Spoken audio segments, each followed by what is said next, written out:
మీ business ఏదైనా మీ ఊర్లో promotion చేయాలంటే అది సుమన్ టీవీతోనే సాధ్యం. ఇప్పుడే సంప్రదించండి. విశాఖ సముద్ర తీరంలో సబ్మెరీన్ పక్కన ఒక గోల్డెన్ స్టాచ్యూ అయితే ఏర్పాటు చేశారు. అయితే ఇది జీవీఎంసీ వాళ్ళు ఏర్పాటు చేశారా, విఎంఆర్డిఏ వాళ్ళు ఏర్పాటు చేశారా, లేకపోతే ఇంకా ఎవరైనా స్వచ్ఛంద సంస్థ వాళ్ళు ఏర్పాటు చేశారా అని ఒకసారి తెలుసుకుందాం. అసలు ఏంటి గోల్డెన్ స్టాచ్యూ, ఆ స్టాచ్యూ కథ ఏంటో ఒకసారి తెలుసుకునే ప్రయత్నం అయితే చేద్దాం. రండి ఒకసారి.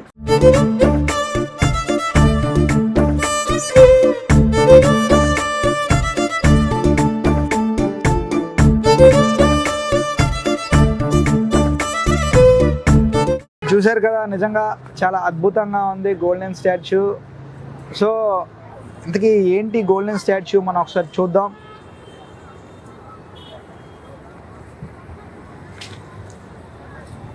హాయ్. సో కూటి కొరకు కోటి విద్యలు అంటారు.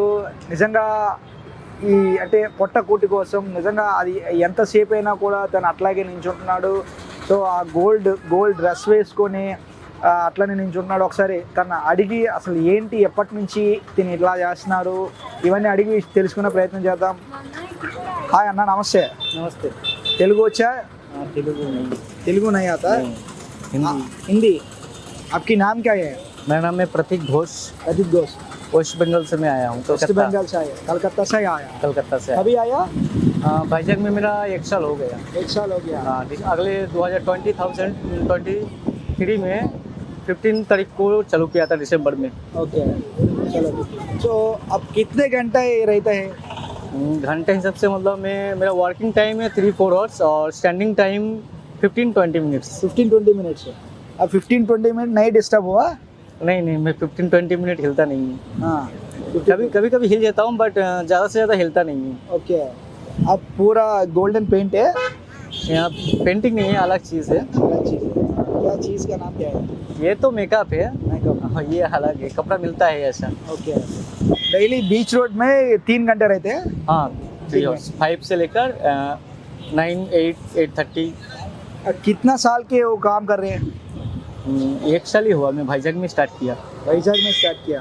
क्यों, आपकी थॉट कैसा आया? थॉट ऐसा है, मैंने मतलब पहले मैं बहुत छोटा मोटा कलाकारी करता था, छोटा स्टेज प्रोग्राम कर चुका हूँ। ओके। तो मैंने सोचा कि पब्लिक के बीच में जाके कुछ करता हूँ, तो ये मैंने स्टार्ट किया था। ओके।